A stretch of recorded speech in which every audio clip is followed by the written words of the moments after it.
It was my junior year, and I encountered something so eerie and inexplicable that even now, retelling it makes me sound utterly insane. But I'll do my best to piece it together. I had 3 close friends in our New Jersey neighborhood, and we were inseparable. We were stoners, often smoking weed before embarking on random adventures. The woods near our neighborhood, the mall not too far away, everything felt euphoric when we were high. At that point in my life, it seemed like the world was better when seen through a smoky haze. We weren't exactly the popular kids at school, but between the 4 of us, we knew a lot of people. As the weather warmed towards the end of the school year, we received an invitation to a party at a spot called the Blue Hole. It was a Friday, and the idea of it sounded thrilling. The Blue Hole is a strikingly clear blue body of water in the middle of the dense pine barrens, with warm and cold spots averaging 58 to 60 degrees Fahrenheit. Unlike the brownish lakes in the area, due to tannic acid and bog iron, the Blue Hole is a circular 70-foot wide lake with a depth reaching 100 feet at its deepest. Swimming and diving there are illegal but widely ignored, making it a popular summer hangout. None of us had been to the Blue Hole, but the prospect of the party was too good to pass up. A friend from school who drove a big SUV offered us a ride. He'd been there a few times before and assured us it was about a half-hour drive. As the school day dragged on, our excitement grew. Finally, when the last bell rang, we headed home to prepare. By 6 p.m., we were all gathered and ready to go, piling into our friend's SUV. He lit a pre-rolled joint, and as we passed it around, the journey flew by in a blur of laughter and anticipation. As we approached the Blue Hole, we saw a line of cars halted by a large, chained metal barrier gate. Our driver remarked that the gate had never been closed and locked before. This unexpected obstacle turned into a 15-minute delay until another group from school arrived with bolt cutters, easily breaking the chain. With the gate open, the convoy of cars proceeded down the dirt road. The dense forest surrounding us grew more oppressive the deeper we went, filling me with an uneasy sense of dread. I brushed it off as paranoia from the weed. The Blue Hole, when it finally revealed itself, was stunning. We parked on the sandy shore and began unloading our gear. Around us, others were setting up for the party with alcohol, chairs, and tables, everything necessary for a great time. Our group, more inclined to smoking than drinking, came prepared with Mary Jane. The night unfolded in a haze of swimming, smoking, and mingling. But all good things must end. Around 1 a.m., as people began packing up, we lingered for a final smoke session. When we tried to leave, the SUV wouldn't budge, stuck in the sand with tires spinning uselessly. With no cell service deep in the pine barrens, panic set in. We decided to walk back to the gate, hoping to find help. The darkness was oppressive, and only our phone flashlights cut through the night. 15 minutes into our tense walk, we heard footsteps ahead. Our lights revealed 2 cloaked figures, completely silent with their heads bowed, hiding their faces. Fear surged through us, and we scattered into the woods. I found myself alone, heart pounding in the dark, trying to hide the light from my phone. A muffled, demonic laugh behind me sent chills down my spine. I didn't dare look back, sprinting blindly until I collided with something furry and wet. My phone light revealed a gutted coyote carcass hanging from a tree, blood dripping onto the forest floor.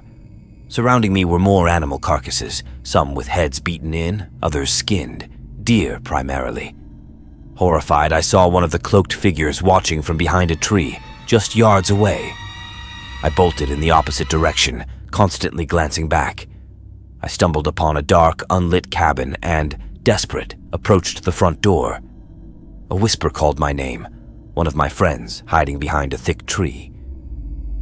He led me to the rest of our group, all terrified and chased by the figures. Just as we decided our next move, a light flicked on inside the cabin, and one of the cloaked figures peered out, spotting us. We ran, sticking together this time, my friend leading us to the familiar road we had driven on earlier. After a harrowing 20 minutes, we found the road and began the long walk back to the main gate, finally regaining cell service.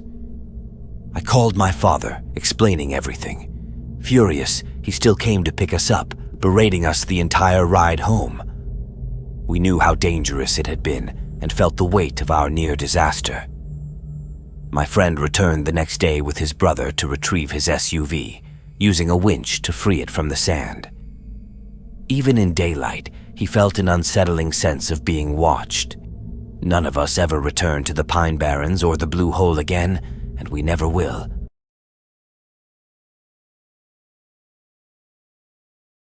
My little brother and I were heading to Seaside Heights for the night to celebrate his 21st birthday. It was a warm Friday night in the heart of summer, the kind of night where the air buzzes with anticipation and the promise of adventure. I had known for months that my friends were planning a big party at a shore house they rented. When I mentioned my brother's birthday, they insisted we bring him along. Turning 21 is a milestone, and they wanted to make it unforgettable. My brother was ecstatic when I told him the plan. We could barely contain our excitement as we hopped into the car, making a pit stop at a liquor store to stock up for the festivities. I grabbed a bottle of Jack Daniel's Tennessee Apple, while my brother chose Crown Royal Peach. The drive to Seaside Heights took about an hour, and as we approached, the lively shore town buzzed with life. The streets were crowded and the energy was infectious. My brother's eyes sparkled with anticipation. When we finally arrived at the shore house, my friend greeted us at the door, his enthusiasm matching ours. He ushered us into a packed house filled with people, music, and the unmistakable scent of summer fun. He wished my brother a happy birthday and immediately handed him a 4 Horsemen shot. If you know, you know, those shots are no joke. My brother downed it like a champ and soon lost himself in the party, chatting with women and soaking in the atmosphere. The party roared on until about 2 a.m. By then, my brother was completely hammered, barely able to walk straight. Since I was the designated driver, I had only 1 drink and felt fine. I practically carried him to the car and we started our journey home. The highway we took was a long, desolate stretch, pitch black with no other cars in sight. It was around 2:30 a.m. and we still had about an hour to go. Suddenly, my brother insisted we stop the car so he could relieve himself. I asked if he could hold it, but he was adamant. He pointed to a dirt road that led into the woods. Reluctantly, I pulled onto the dirt road, driving just far enough to be hidden from the highway. As he got out to do his business, an eerie feeling washed over me. The silence was oppressive. No wind, no rustling leaves, no animal sounds, just silence. I yelled out to him, urging him to hurry. He replied, clearly annoyed, "Almost done. Give me a second." Out of the corner of my eye, I saw something huge move swiftly through the woods. It was taller than my car, but the darkness obscured its features. The headlights barely caught its massive silhouette. My heart began to race, and I started looking around frantically. The oppressive silence seemed to grow louder, pressing in on me from all sides. Just as I was about to get out and drag my brother back to the car, he returned, his face pale with fear. "Let's get out of here," he said urgently. Then, a deep, otherworldly voice shattered the silence, saying, "Get out." It was so close it felt like someone was leaning into the driver's side door, but no one was there. My heart pounded, and then I heard scratching on the roof of the car. The voice returned, louder and more menacing. "Get out!" Fueled by sheer terror, I slammed the car into reverse, not caring about the potential for a crash. I sped back to the highway, my heart hammering in my chest. Thankfully, the highway was still empty, and I floored it all the way home. When we finally arrived, I checked the roof of the car. Deep claw marks were etched into the metal. I don't know what we encountered that night, but it was real and terrifying. A night that was supposed to be memorable for celebrating my brother's birthday turned into one we would never forget for all the wrong reasons. That horrifying experience will haunt us forever.